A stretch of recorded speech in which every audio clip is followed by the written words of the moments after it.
loved exploring her grandmother's attic. It was a dim, ancient place filled with forgotten treasures and whispered secrets.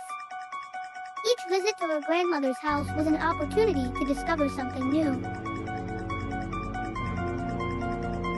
Today, as she pushed aside a pile of faded blankets, she found an old door she had never seen before. Curiosity bubbled up in Violet. What is this? She wondered. When the door creaked open, it revealed a room completely unlike anything Violet had ever imagined.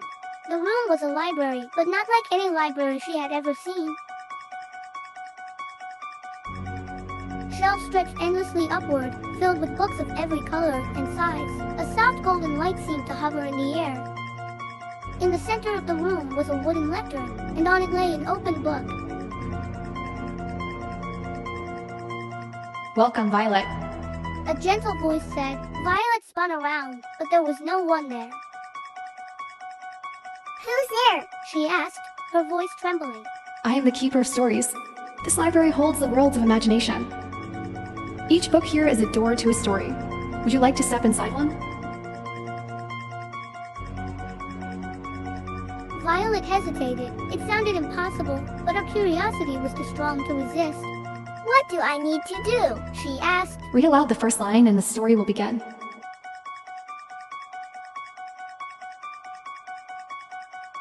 She ran her fingers along the shelves, glancing at titles like The Moonlit Meadow, The Pirate's Compass, and Adventures Among the Stars. Finally, Violet chose a slim green book titled The Whispering Forest.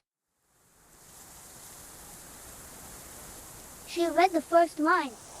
At the heart of the forest, the trees hold secrets older than time. The room blurred, and Violet felt herself being pulled into the pages.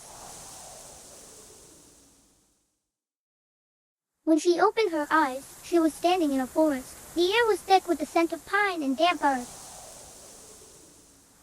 Sunlight filtered through the branches, casting dancing patterns on the ground. Hello, she called out. Her voice echoed, but no one answered. Feeling an invisible force pulling her forward, Violet began to walk. As she wandered, she noticed carvings on the tree symbols that seemed to form a pattern. Violet followed the symbols until she reached a clearing. At its center stood a massive oak tree with a door carved into its trunk. Beside the door sat a small creature, a fox with shimmering fur. You've come for the key. The key? The key to unlock the truth. But first, you must answer a riddle.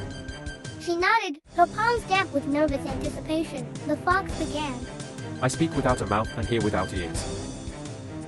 I have no body, but I come alive with the wind. What am I? Violet paced, studying the carvings on the trees for clues. Suddenly, it struck her. An echo. Very wise.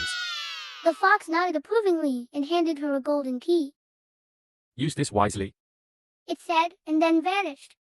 Violet inserted the key into the door of the oak tree. As it turned, the door swung open to reveal a swirling beam of light. Without thinking, she stepped through and found herself back in the library.